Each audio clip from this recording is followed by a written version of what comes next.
Due to the recent increase in interest charges, it now makes even more sense to zero in on Arnold Clark. Quality used cars at rock-bottom prices and 0% interest rate now represent Scotland's best possible used car deals. Come in and check it out at Scotland's leading motor dealer, Arnold Clark. There's a branch near you.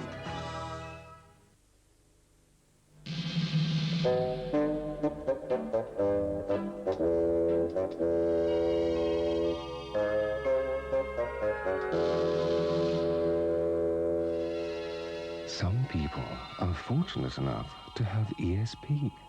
All trains have been cancelled.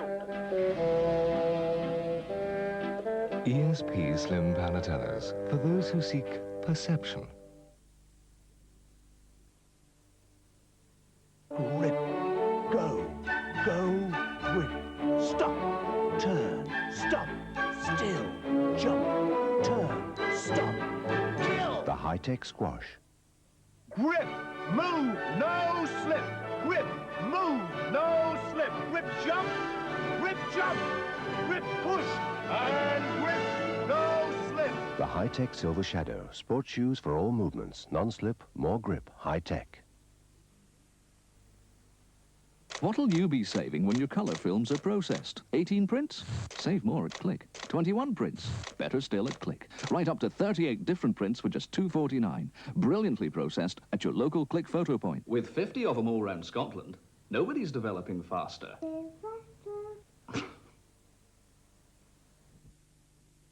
Is this the best in bedding? We're sure you'll say yes when you see the saving and selection at Howard Bedding Centre's summer specials at Glasgow and Paisley. It's worth waking up to.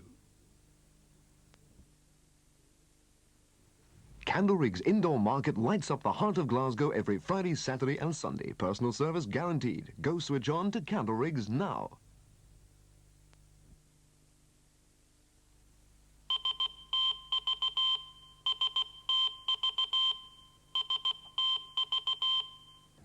Good evening. Public health officials in Glasgow are combing industrial premises in the Denniston area for the source of an outbreak of Legionnaire's disease.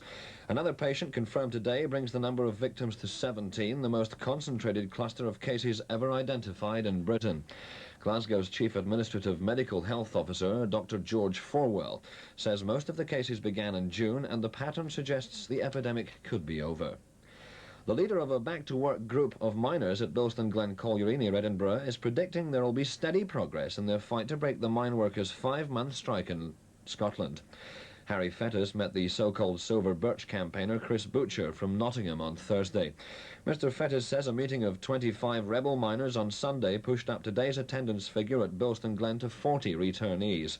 But the NUM is denying there is a drift back to work. Scottish Miners President Mick Maghahey says the strike is as solid as ever and has accused the coal board of falsifying figures. According to the NUM, only 16 men crossed the Bilston Glen picket today.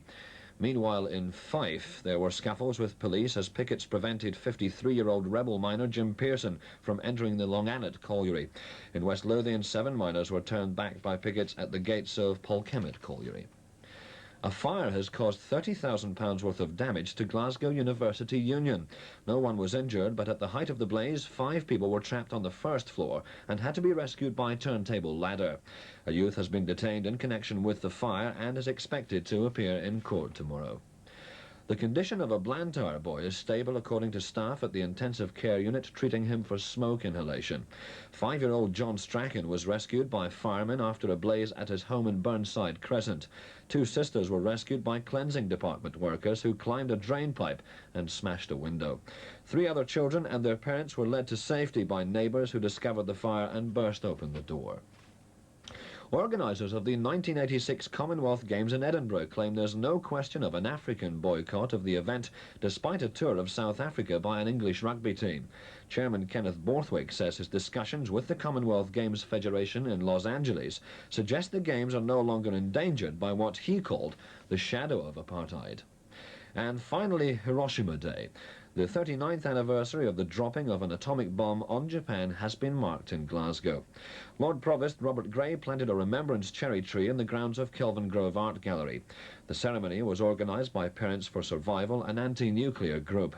Members of the CND and the Iona community were also present. They observed a minute's silence in remembrance of the dead of Hiroshima. And that's it from the news desk. Tonight, the next scheduled news is lunchtime tomorrow. From us to you, good evening.